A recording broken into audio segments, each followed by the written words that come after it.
Bryce doesn't like playing video games because, quote, I don't want to do a whole bunch of side quests. Yeah, he just said that. Yeah, it's crazy, right? How dare he? I'm gonna go right to the opener so we can't talk.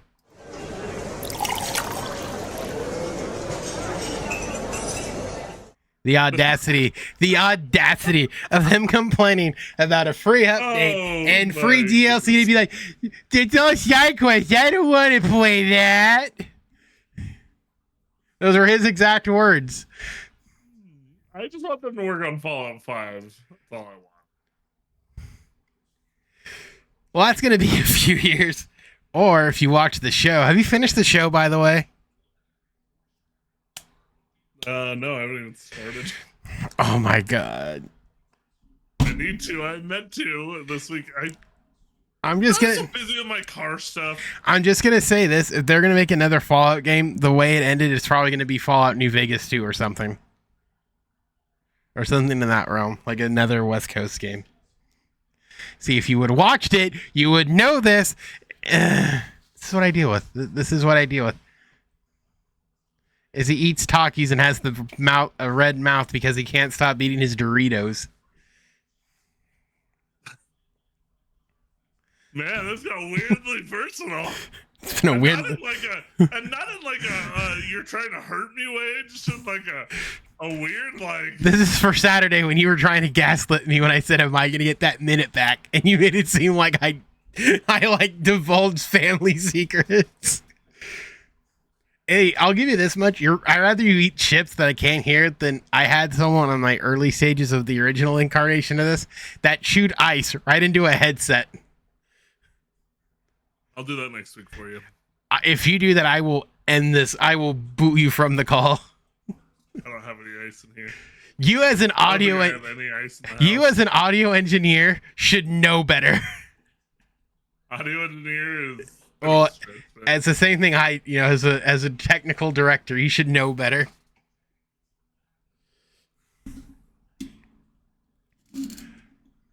But we can start there. Fallout 4 is getting an update on the 25th. Bryce doesn't like it because Bryce doesn't like free fun things. He just wants to complain. But you're getting, if you bought it on PlayStation 4, you get a next gen upgrade along with next gen stuff for PC. Widescreen support, ultra widescreen, which Bryce has. I even said, dog, it's ultra widescreen. It'll fit, along with some other stuff. I already used the mod to do ultra widescreen before, so. Well, whose fault is that? Also with a bunch of free items and a new storyline. So basically new free DLC called Echoes of the Past. I don't know how long it's going to be. Bryce thinks it won't be too long. To be fair, I don't think it'll be too long either, but I like free stuff. And there's a lot of Enclave stuff, Enclave weapon skins, Enclave armor, Tesla cannons, Hellfire power, XO2 power armor, heavy incinerator, and that's a bunch of other stuff, but it looks like they're doing some stuff there for a game that's pretty old. I know, Bryce, like, I want Fallout 5. I don't want any of this stuff. Make it good. Or Elder Scrolls, what is it, 6? Yeah. You know what I really want, and this week, this also kind of bugged me, is they put stuff in from the show into Fallout 76, but they put it behind a paywall. It wasn't even free, like free gear. It's like, oh, free gear when you sign up when you pay $6.99 for Fallout First.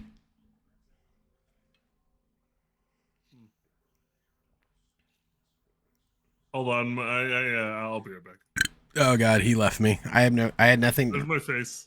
I had nothing to rant on. I have not. Oh God, I don't know what to say. Rant on the fact that I think it's kind of like much ado about nothing update Fallout.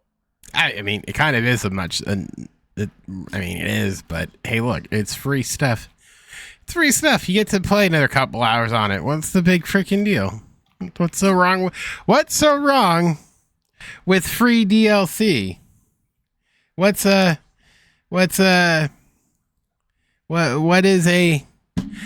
wrong with the free like couple hours? It probably won't be that long. But I mean, you add that on with some of the mods they have now. I mean, hey, what's the big freaking deal?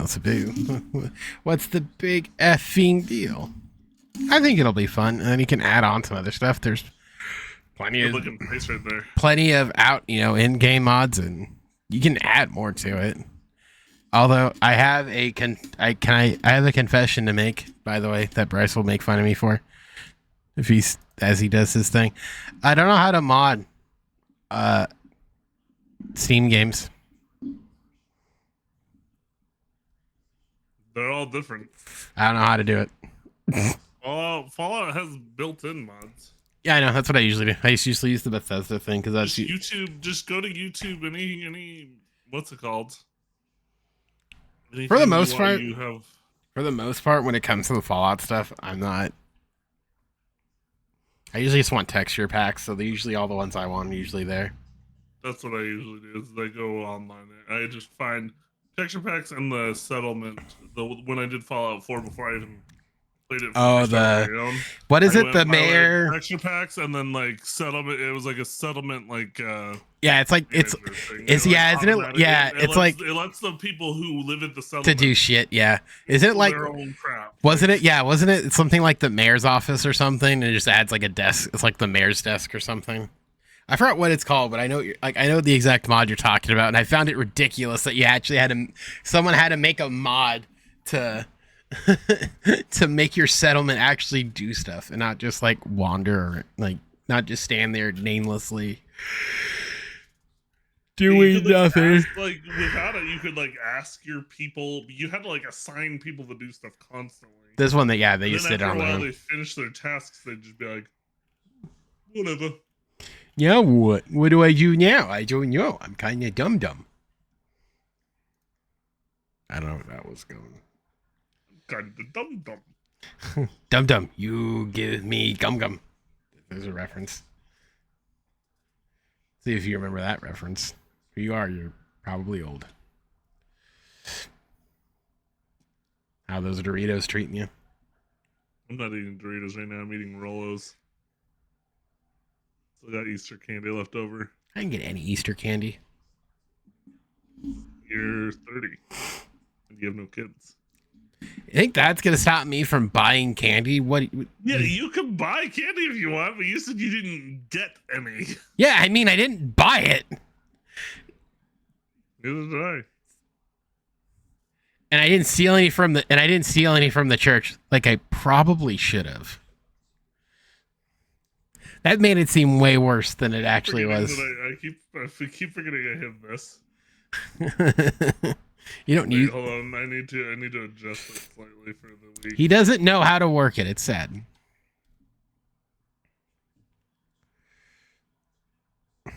Eventually, I will get a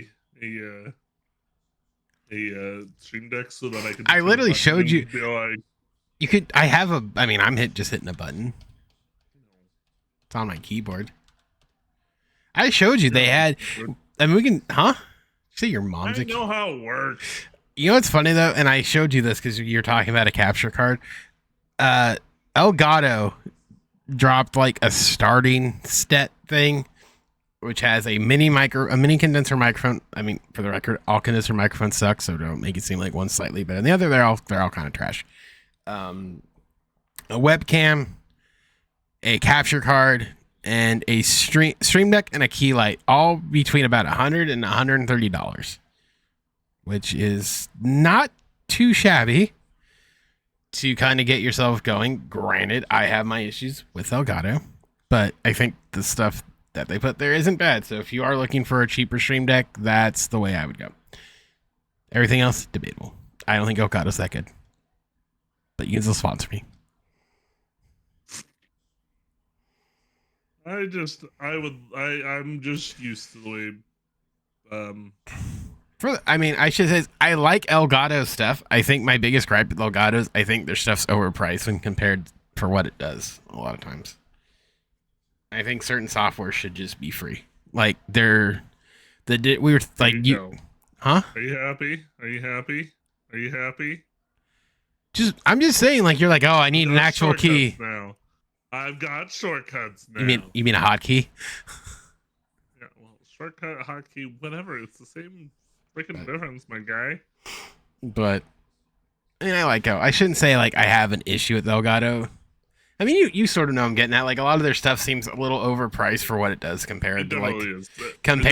compared to like some of the other stuff in the market. And I know they always sort of talk about like, well, it's quality. And I'm like, And yeah, you're paying for the software. You're the one who sent me an Elgato. I sent you the thing for the capture card because I'm like that. I think I will say this. I do think that capture card for the price, I think actually is a good price for what it can do. Because I think it has a little bit more functionality than mine. I think. But considering they don't, I think that replaced my external, because I don't have an internal capture card. Hey, the one I have. Don't you have the same? Hold on, let me grab it. Don't you? Oh, I thought it. This guy. It was just fine. I thought it was similar to what I had, which was this. This was my first like cheap little capture card. I don't know if it'll focus. See, mine does just fine. HD video capture. Does good enough work, even though I haven't used it in like a couple weeks. But the best part about this thing is it's a great cam link. If I had a camera, it'd be a great cam link. So, but I mean, to be fair, I think these things do the trick for if you're kind of. When you tried to set up your. If you're balling on a budget, this is what I used when I originally first started. This is what I was using. When you tried to set up your DSLR. Yeah, you know why that failed?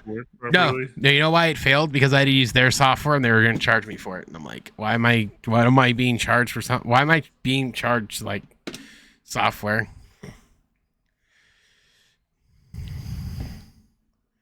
You have to make money somehow. I guess. I'm not really defending the practice. I don't even remember how much it was. Let me see. I'm actually came in. Yes. It was like $25, I think, wasn't it? US utility.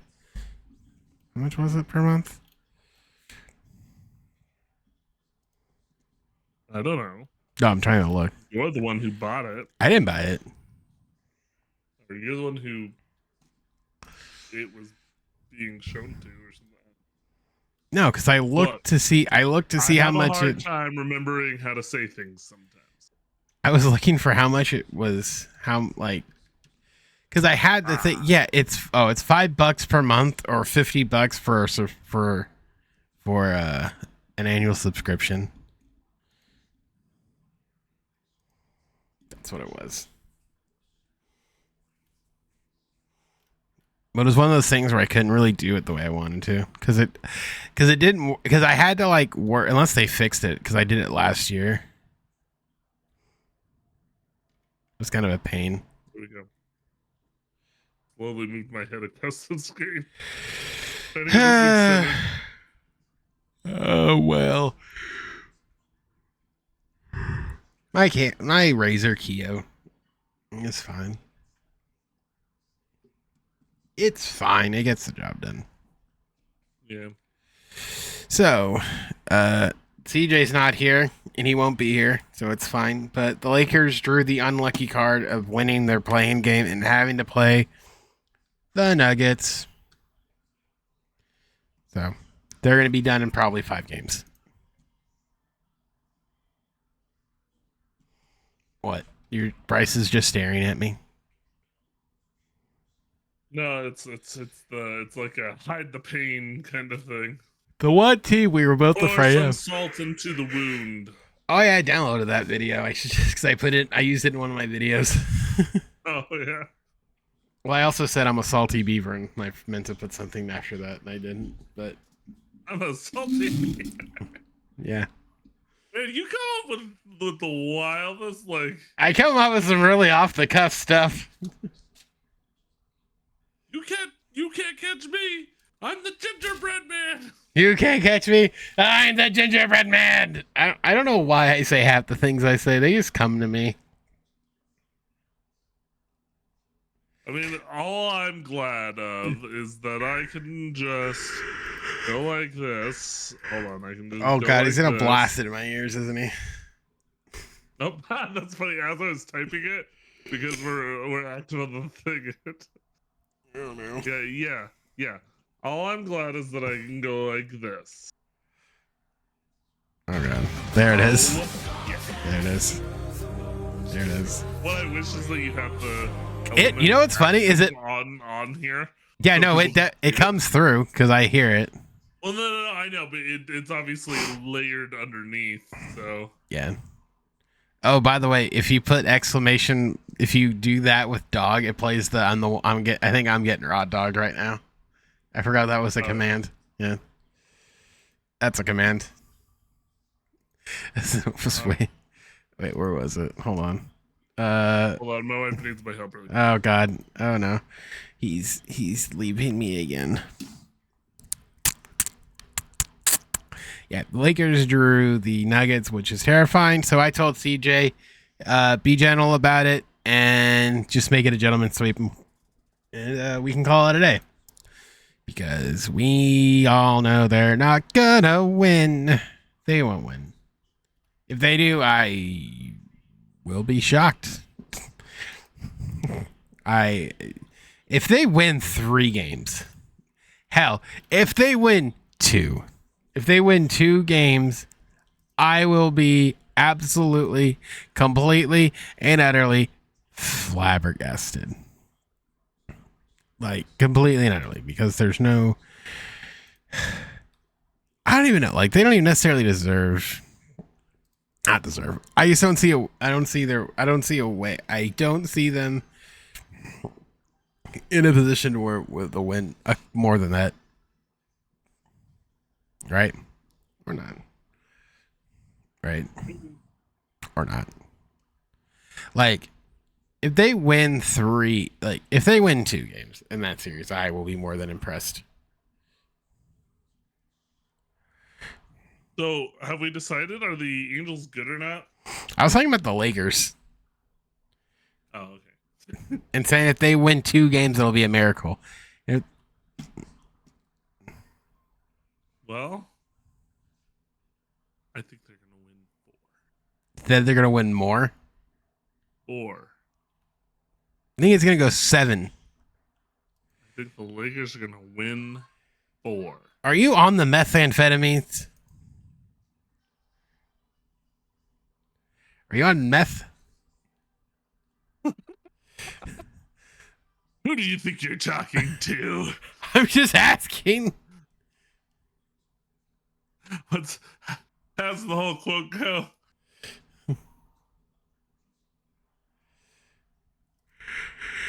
I don't know how the quote goes. Hold on. I am the one who knocks. Oh, I am the danger. I am the one who knocks. Who are you talking to right now? Who is it you think you see? Do you know how much I make it? Oh, wait, no. I am not in danger. I am the danger. Guy opens his door and gets shot, and you think that of me? No, I am the one who knocks. You just wanted to throw in. You just wanted to throw in the. This is Better Call Saul thing, huh? That was not Better Call Saul. Or that was Breaking Bad. Yeah. Come on, Spectacles Gaming Television. How do I have a full name? How do I have a full name for streaming? Now that I'm BTG, you could call me Bryce the Prince Gaming. Bryce the Prince Gaming, Bryce. Oh, it seems like a lot. Like that's a mouthful. No, I'm just saying that seems like a mouthful. Bryce the Prince Gaming, Bryce. What? It just seems like a lot. It's like that's too many syllables. You seem like a lot. That's too many syllables, mister. The Lakers are going to win 4 games. He's staring at me. He says outlandish things now, and because I told him, 1, he steals everything from me, and 2, he's now just going to use it. I like the fact that I say he steals everything from me, and he immediately goes, he's going to say, you tell me to do it. He only getting implies that you were upset that I did it. No, I just think it's funny because it's like, because like you admit it. I'm not, mind you, I'm not the first person to be like zooms, dramatic zoom. I hit the wrong button, so now I can't hear. Now you can't hear him. Bye. I'll just not participate anymore. You can just make this whole podcast. I'm the first one who ever decided to do dramatic zooms because emphasis. To be fair, my dramatic zooms are just one. And that's it. Yeah, I got multiples. Like when you got, sometimes you just got to come in real close, you know. Other times not so close. Other times not. All I do is come in real close.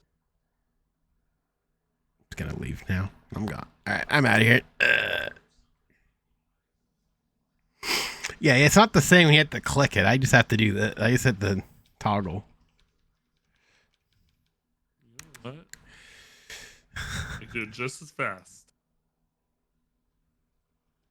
Oh, yeah. This is a great visual gag that people won't understand. There's gonna be a whole lot of that in this podcast. Could be, although to be fair, I haven't uploaded the audio in like 3 weeks because I was lazy and then I deleted all the VODs. So whoops. We still need to. But I can just download them off of YouTube. We still need to take the. We still need to do one of the ones where we set up like a little virtual set. And then green screener shows together. Like we did that. Christmas podcast. I just gotta buy an actual green screen because the virtual one's kind of a pain. It doesn't work as well as I want it to. I know, but remember when you talked about getting a podcast? Or not a podcast? Green screen? I probably will. It was like a decent enough idea. I just don't know how often I'd use it. But the Lakers, gentlemen sweep. I think they lose in 5. Bryce, what do you think? I think it goes at least 6 games. You think they're gonna win 2? I do. That's a bold claim. I think last year they were affected more by injuries. Yes. And this year I still don't think they'll win, but I think they'll be better off. And I think having Russell Westbrook or wow. D'Angelo Russell in a better spot and having a guy like Spencer Dinwiddie to back him up, I think puts the Lakers in a better position than they were last year. Okay. But I think also the Nuggets have less coming off the bench this year than they did last year. Okay. So I think it gives the Lakers a couple wins. And by the way, the Heat. And by the way, I said last year it was going to 7, and then they lost in 4. So although last year, and that's another thing. That's another point to be made. Is last year was 4 or 3, maybe 3. I can't remember. It was 3 or 4 decently close games. That's true. It was a lot. I think I wrote about it after. I wrote about it when I was on that site. Yeah, it wasn't like close, but it was like where I made the comment where like if it continues this way, the Lakers might steal it. I remember I wrote about it and I made some comment about I think they did a good job when it came to like controlling Jokic. The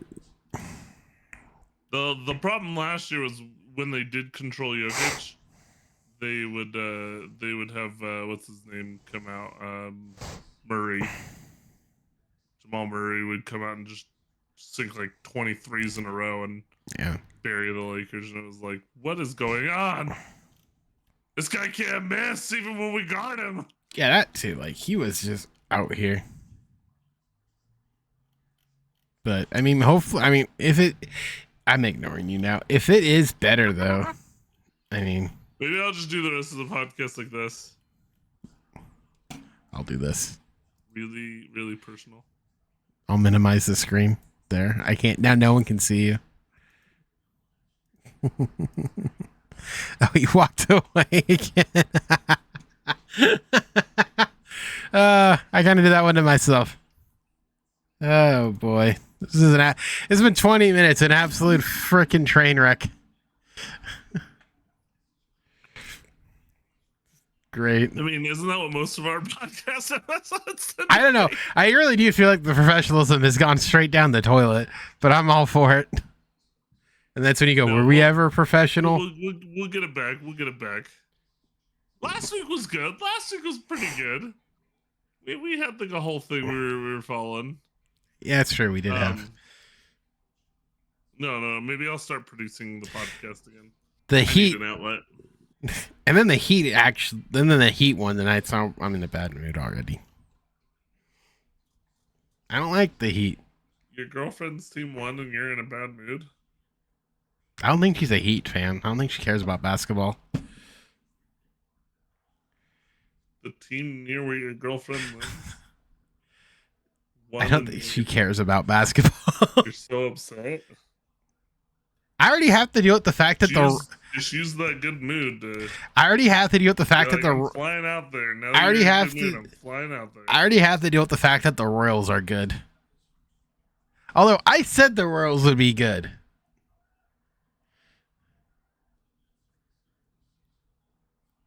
I called that one, and no one gave me credit when I said, "Man, the Royals are doing some really good things this offseason."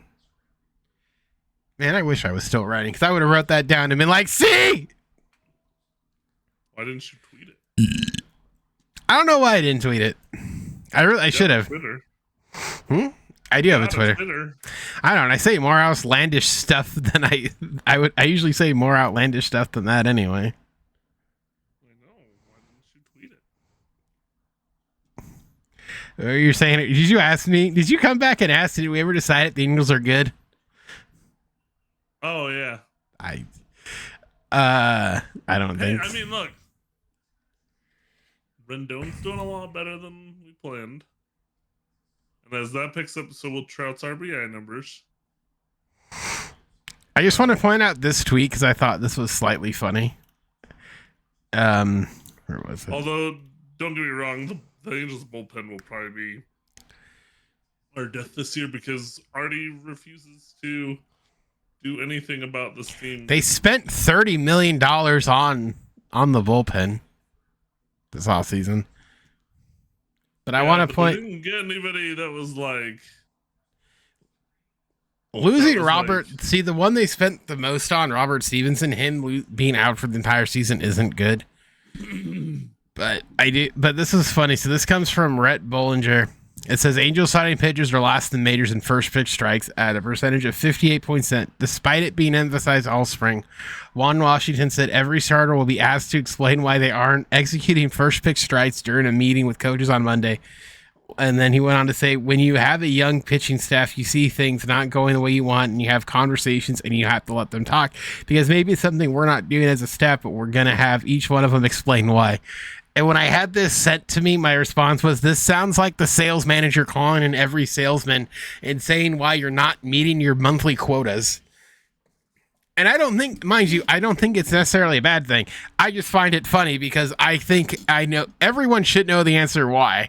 Because they're not being aggressive with the first pitch. They're trying to be too cute with it. Just throw it, and if they hit it, guess what? If it's at somebody, look at that. It's a one pitch, one out. Who's going to complain about that? Yeah. No one.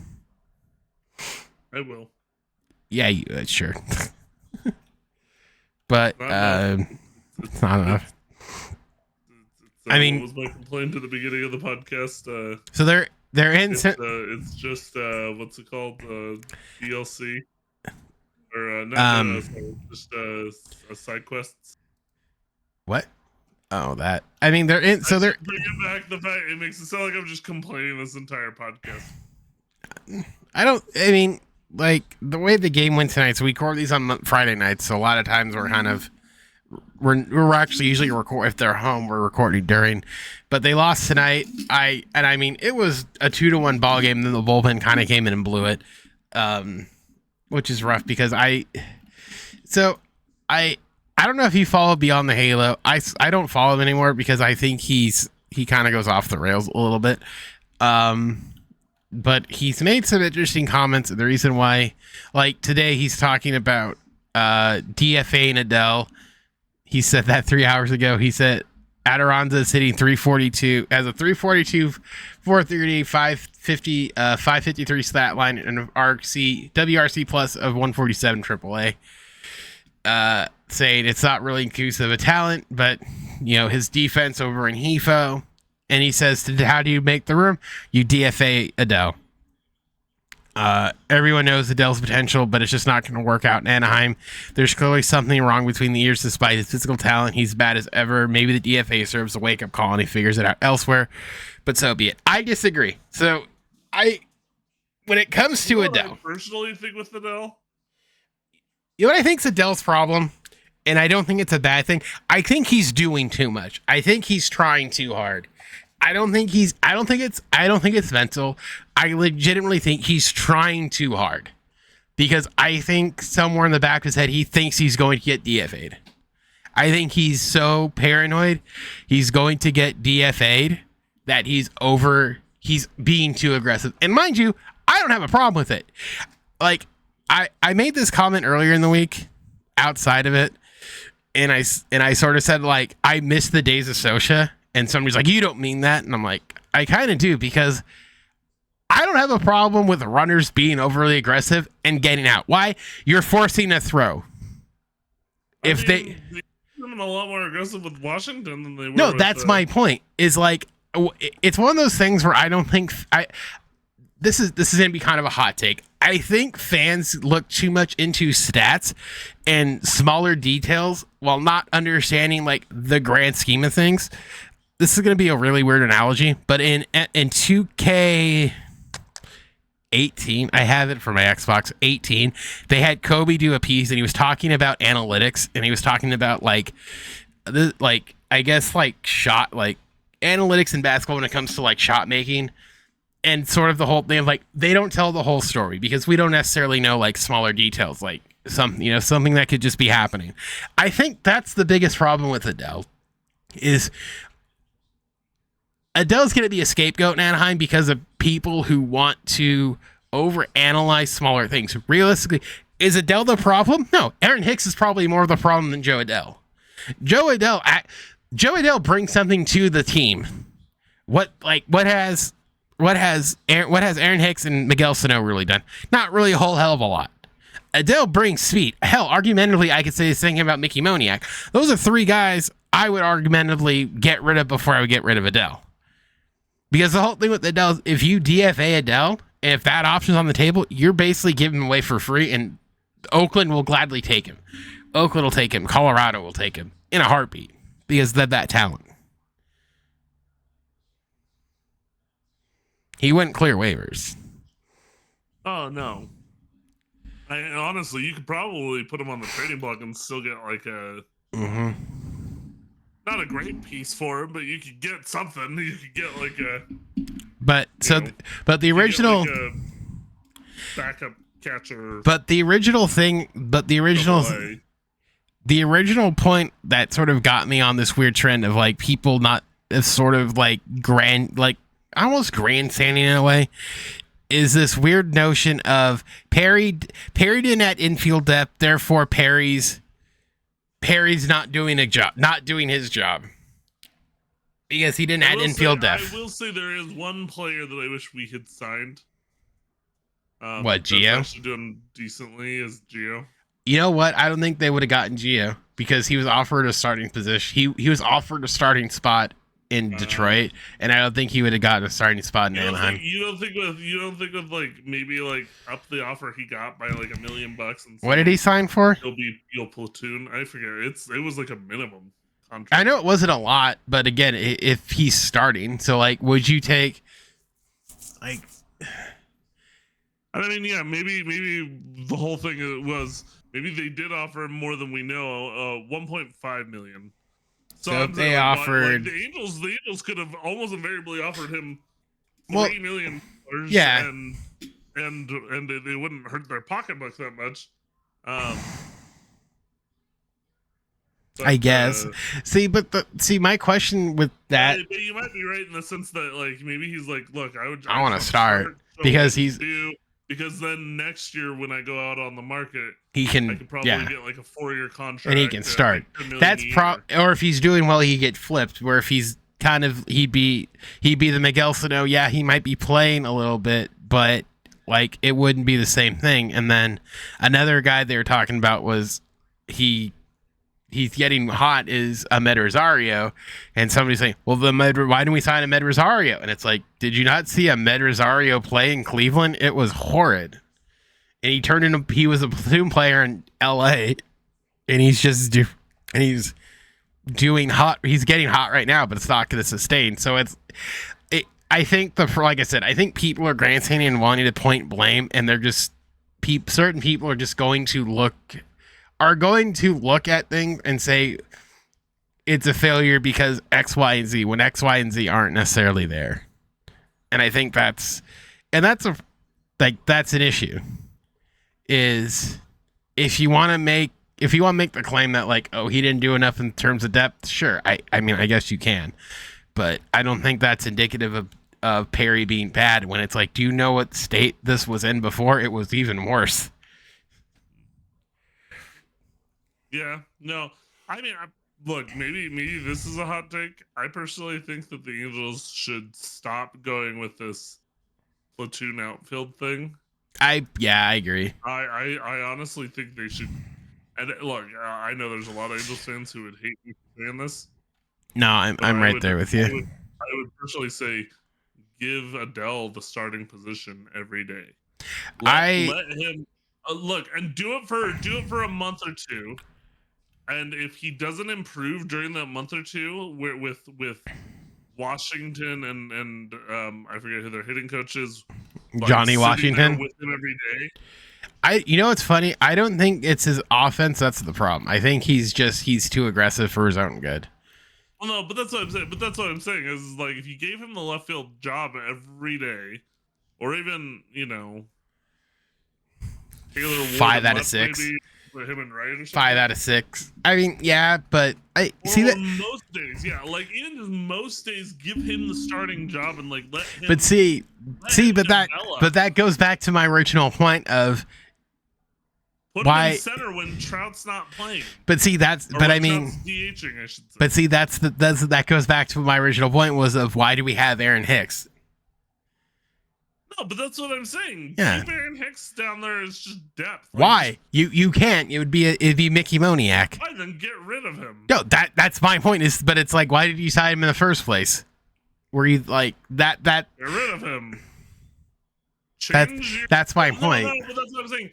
I think the Angels that's my point. I think they need to change their mentality of well, we've been doing this outfield platoon thing, and that's what we're built for. You're not. You don't have players that are. Look. They have players that work, but they're not doing it in the correct fashion.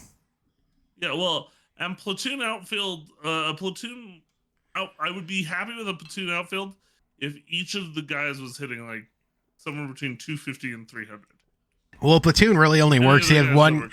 A platoon would work if you had one guy. If you kind of like the Dodgers do it, where it's like if you have one guy who can their outlying stats benefit like their opposite, like handedness. Like you can kind of like you can use like the handedness to your advantage, but if you don't have that, it's kind of worthless. Yeah. And right now it's worthless. But at the end of the day, it's sort of like, does it change anything? Not really. Yeah. I mean, like I said last week, I think the Angels are better off than I thought they were. But I mean, they have clear problems, but I don't think. No, that's what I'm saying. Like, I thought the problems were worse, though. Oh, yeah. I don't think there's. They've got problems. I'm not sitting here saying this team's definitely going to make the playoffs, but I also would say this. I at the beginning of the year probably gave them less than a 1% chance of making the playoffs. What do you have them at now? Like 5? At this point now, no, yeah. At this point now, it's still low. Like 5% chance, but it's like that is a huge in terms of my outlook on the season. That is a actually drastic increase in how I feel about the season. If Trout continues to, you know, just play aggressively, Yeah. and I mean, I think there's honestly something to what Trout said about like, look, with Madden and Nevin, they were too cautious with me. I injured myself because of the caution. I think Probably. there's honestly something to that, because I don't know if you've ever, like, in a sport, like, tried to be extra careful, and sometimes you hurt yourself No. trying to be extra careful I because you're not playing the way you want to. I You're not guess. playing with the flow of how Yeah. you would play normally. You're playing thinking. I And I get. think the more you think, the more you No, get. I mean I guess because I only got really injured like once or twice, but even then it's not. But if you were to go back, but if you had gone back in the third time and just been like, okay, well now I need to play more like this so I don't injure my groin or whatever. It's like, I mean I it's get, like, but again, like yeah, That's I what mean I'm I saying, guess that's like what when I'm I did saying, like, hurt like my hip and my groin, like I don't think I necessarily like thought Well, I you would came hurt it back in- again, but well, yeah, but that's what I'm saying. So like, when you went back in, if you had thought about it, you would have probably done something worse for yourself. yeah, probably because I would have been because I probably would have compensated, and because I'm compensating, I probably would have hurt. Honestly, I would have think probably hurt it's- my hamstring or something. I honestly think it's a big reason why all the pitching injuries have gone up this year, is because there's a lot more like, They've only lost one guy to injure. Well, one that. Well, no, two. not the Angels. I'm talking major leagues. Oh, well, that's a different story. That's because I mean, because shocking, you can't throw 100 miles an hour without having your arm possibly fly off. Well, and on top of that though, it's there's so much like, all right, but then once you're done, you're gonna have to do this and this and that and make sure this, and you're like all these like different policies on rest and things. I think Not really. It's not really like that. For the most part, it's usually like you pitch here every 4 days. You know, you pitch on the 5th day and you have 4 days off. Well, no. I'm talking about the like a mechanics thing. Well, and I guess it depends Or on recovery? how you look at it, because yeah, like I'm talking about the recovery in between games. Oh, I don't even know. But I also don't know, because like I also think that a lot of the discussion tends to be on like, well, look how many pitchers used to pitch so many more innings. But I honestly wonder if we in 10 years look at some of these guys after their careers are over versus the guys who like played that way. And then what I'm saying is like, so if you took like a Randy Johnson or some guy that was big in the 90s that was like throwing like a ton of innings and like no one. injured, Well, you but, want like, you want to know the simple thought, and this is from but like a lot of those guys will basically tell you their arms are basically noodles now. yeah. But you want to. And what I wonder is, with the modern rest things that we do and the modern It's not going to change anything. treatments that no. But what I'm saying is, are There's- these guys also going to end up with Yes. noodle arms? Yes. You want to know why? The answer's simple. Because here's what happened. And I don't know when it happened, why it happened. I don't know when. At some point, pitching at younger levels, and actually no, I take it back. I know when it happened. But pitching at younger levels and younger intervals went from essentially, it went from, hey, here's what we're going to do. You're going to throw 2 buckets of balls, and we're going to work on fastballs. We're going to work on a 4-seam, 2-seam, and a changeup. And you're working on that when you're younger and all that stuff, because it's the basics, it's the bread and butter. If you can work off of that and you're doing that well, you can kind of move on from there to where now, and this was probably when you and I were when we were exiting high school. Like that was still the mantra of like, you're throwing you're playing in the season, you're doing summer league, but you're playing through basically you're playing through spring and summer. Fall, you're kind of like pulling it off, and then there's like you're not actively throwing for a couple months. You're usually not throwing October, November-ish, and then as late December, early January, you're starting to throw again. That was the program we were all. If you were playing baseball, that's the program you were kind of on. They always wanted you to shut down a little bit or at least not do as heavy. It was a lot of lighter workouts to give your arm rest. We're not doing that anymore. That rest is gone. It's now, I remember there was a position for coaching that I even went to, and they were like, they had kids as young as 6 and these in there. And I'm like, there's no reason to have this. They're 6. They can't even, them picking up a bat and fielding a ground ball is a win. But they're developing these kids younger and younger and younger with this mantra and these like I mean, you can go on YouTube, you can find it on TikTok, on Instagram, with these guys who have these academy guys who are teaching these kids and telling these kids and telling these parents, like, coaching across the board. And I'm like, there's no point to this. There isn't one. And everyone's like, well, you just don't understand. And it's like, no, listen, I do understand. I was one of these travel ball kids. I was in this. I know what it's like. I get it. I understand it. You want to be the coolest academy ever. And your entire thing is, we want to get kids in college. No, you want to get kids drafted. The college and high school thing is a fabric. It's a fog. It's a lie. You want kids drafted because you can say, like, we had this kid drafted. That's all it is. It's a sham. It's a money laundering scheme.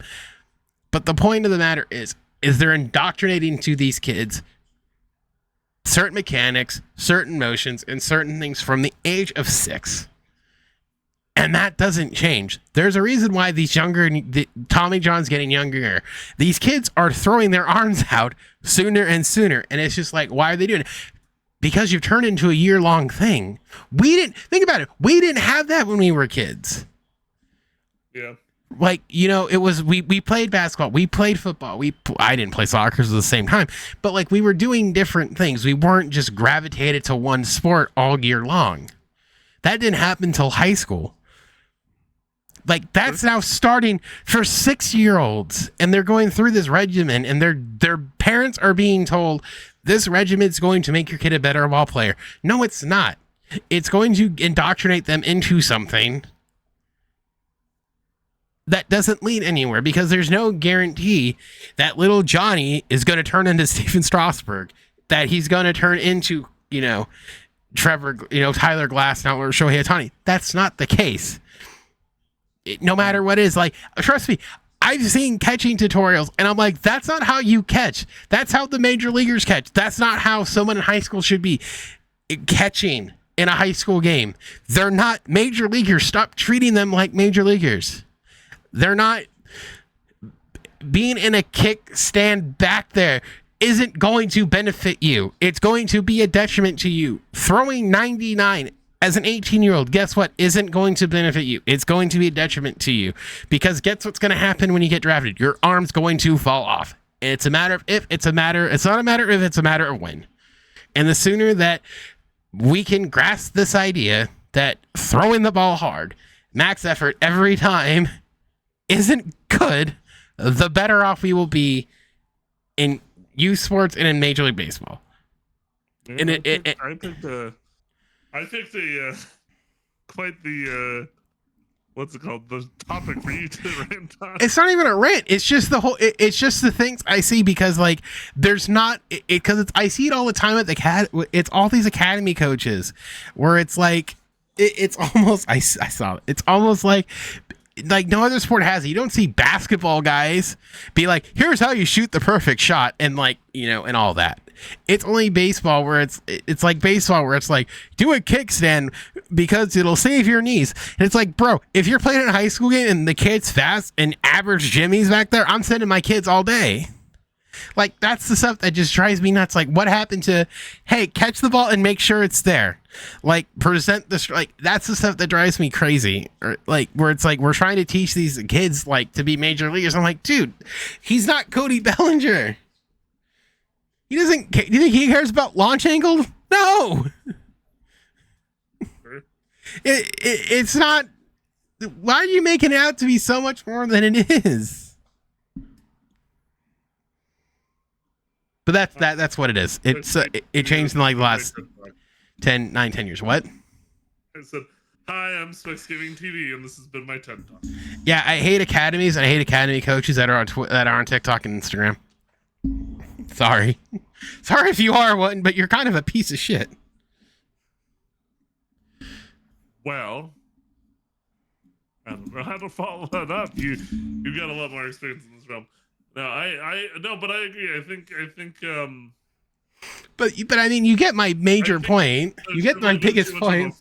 I think there's definitely been too much of a focus over the recent history of. I mean, Tyler Glasnow. Everything to everything. I mean, Tyler Glasnow legitimately said it. Like, he'll take throwing over max effort every pitch and getting hurt. Like most pitchers won't. I'm like, why? Because you're psychopaths. Yeah. Like, you're not designed to do that.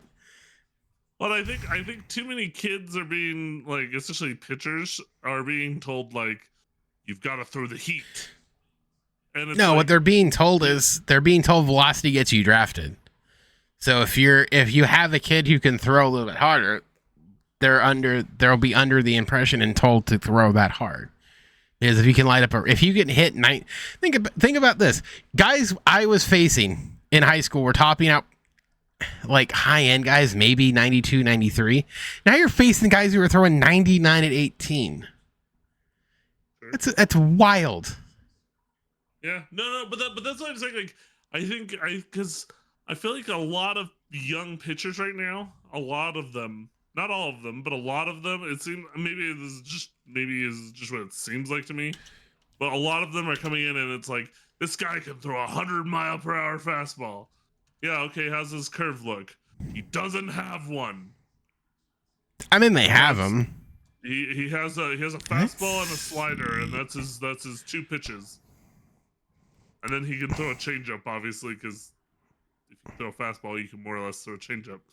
But so, like, maybe I'm wrong on that. I want to point. So I want to point something out. So the year we graduated, 2011, Dylan Bundy was the first pitcher taken, second overall by the Orioles. He was topping out at 96. I was the number one pitcher. Archie Bradley, he was taken. Who was the second pitcher taken? Clocked out at 95. Was topping out about 95. Jose Fernandez topping out at 97. So I mean, you had guys throwing heat, but like, let's see. I'm gonna keep, maybe not necessarily first round guys. 95, Robert Stevenson. Here, let's see. I'm gonna look for okay, John Curtis. John Curtis throws fairly slow. John Curtis, 93. So, I mean, you're seeing my point. Like, and he was the 81st overall pick. So, I mean, you're seeing, oh yeah, Jacob was picked in this. Hey, Jake. He threw hard. I really wanted him to be good. I think he had the tools, but I think a lot of stuff, like, I knew coaches that worked with him. A lot of stuff was in his head. He got a lot of people in his ears, and he couldn't drown out the noise, which was rough. Yeah, I was rooting for him because I watched him in high school. He was so good. But, sometimes it just doesn't work out. So yeah. I mean, it is what it is. Tyler Beatty, I don't think he even threw that hard. But nevertheless, I digress. Well, yeah. Oh yeah, I think. But what I say is, I think there needs to be more focus on skills in sports rather than on like the very specific, like in basketball, it's shooting threes, and so you don't have as many guys who can drive the lane. I think what you end up seeing like in basketball, what you're gonna end up seeing is a lot of specialized shooters. A lot of guys who are shooters, and then eventually teams will adjust and start guarding the three. And so what you'll see is you'll see all of a sudden specialized people who drive to the rim all the time because you'll have stopping them. Well, there's a reason. I honestly think one of the big reasons that Jokic is as comparatively good as he is, like, he is just talented, but also because he can drive. He does that. There's nobody in the middle to like take him out. Well, yeah, isn't that didn't Luka make the point that it's kind of and the NBA is kind of easy to break compared to the European leagues, or someone made the point where it's like I mean, you sort of saw it at the end with Powell, where it's like Powell could still come on the inside and sort of do things and seem like guys were lost. there's a reason that LeBron at the age of 40 whatever, Can besides still do the it. fact that he's a freakishly good chick, like yes, don't get me wrong, he has put the work in. But if he had guys like Trevor Ariza, who like back when Trevor Ariza was like A you know, big lockdown on, shooter. like a locked, well, not just locked in, but like he was a big Defender. on our test. Like some of these guys, like in the 2000s, that stopped LeBron back in those days. Like not just big mouth Pat Bev. But now what ends up happening? Well, yeah, but now I love Pat Bev for the fact of his style of play. It's like when you look at LeBron when he plays now, he's not like having to physically overpower his opponents.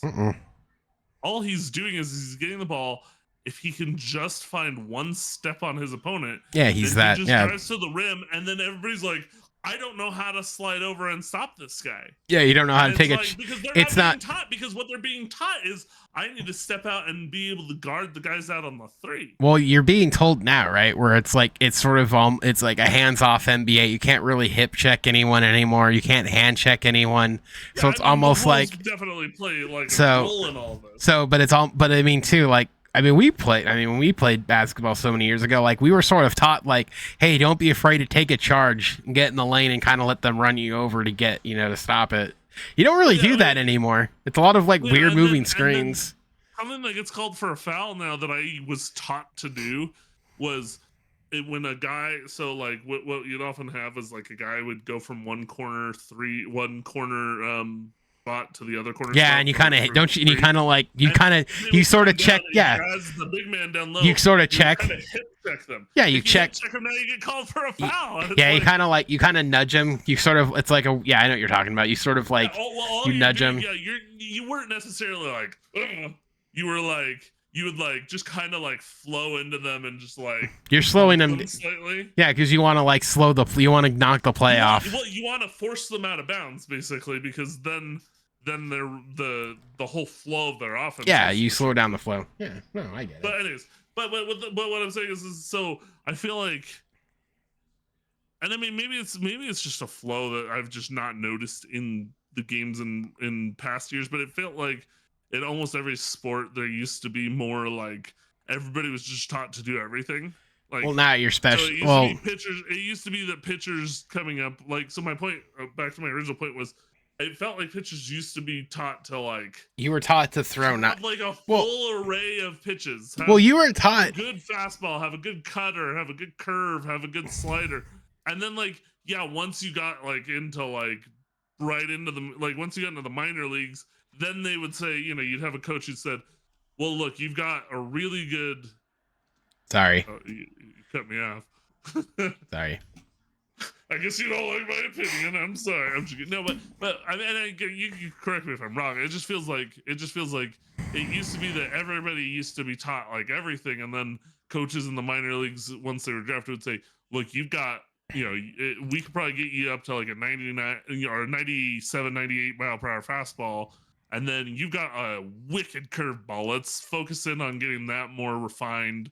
And, let's make sure you can get your locations good. Now it feels more like, all right, we've drafted 10 guys who can all throw 100 miles an hour. All right, let's just, keep working on getting that placement of the fastball. Mm-hmm. No, I mean... Yeah, I mean, true. It's true that a lot of those guys just end up being relievers because if all you have is but a lot of it too is like it's the way like a lot of it's just the way they're coached because they're being told at like a younger age to be like, oh, you need to throw a curveball. Bro, when I was 12, 13, I threw a 4-seam, a 2-seam, a splitter, and a changeup, and a changeup and a circle change. Like that's all I had, and I was fine. Yeah. Well, so that's what I'm saying is it's like. But granted, like but you used to just kind of learn what you needed to learn, like what you could learn, what you might naturally be good at. Now it's just like, hey. But granted too, but granted too, I had coaches. All the pitching coaches I had, all of them went with the mantra of, we want to teach you to be a pitcher, not a thrower, because if something happens and you can't throw, we want you to be able to pitch. And that I think that mentality's gone because you're not teaching guys at younger levels to just get out to like like you're teaching them to overpower instead of teaching them like, hey, hit the corners, hit the quadrants, like Greg Maddox your way through it. It's like, no, throw hard. Well, yeah, well, that's what I'm saying. Like the mentality used to, like you were saying, like it felt like the mentality used to be, all right, set him up with a fastball and then drop in a changeup, or set him up with a fastball and then put a curveball on the inside part of the plate. Like, and then it's like, sometimes it's some guys what they used to do. It was like their focus was if they were going to throw a fastball. 99 or a good portion of the time, it was because they were trying to back you off the plate. Yeah, it was throw a fastball, throw a heater inside, so that way they're not crowding. You set them up the fastball, and you throw the plate, and then you throw an outside curve. Like Greg Maddox made a career out of throwing basically the kitchen sink at you, and he pitched like 20 years as a Hall of Famer. Yeah, and he threw like 20 years. Maybe it's just because I look at guys like Jared Weaver and I hope we're old. That's what it is. Yeah, well, and I look at Jared Weaver, guys like that, where Jared Weaver at the end of his career was throwing lollipops. Maybe the last year he was not very good. Bro, if you want to see sadness in motion, the year or two before where he had lost almost all of his heat, but he was still placing the ball so well that he was serviceable. It was like, if you want to see, that's where you see that this guy has developed his craft so well to the point where it was like, I can still throw the ball and get.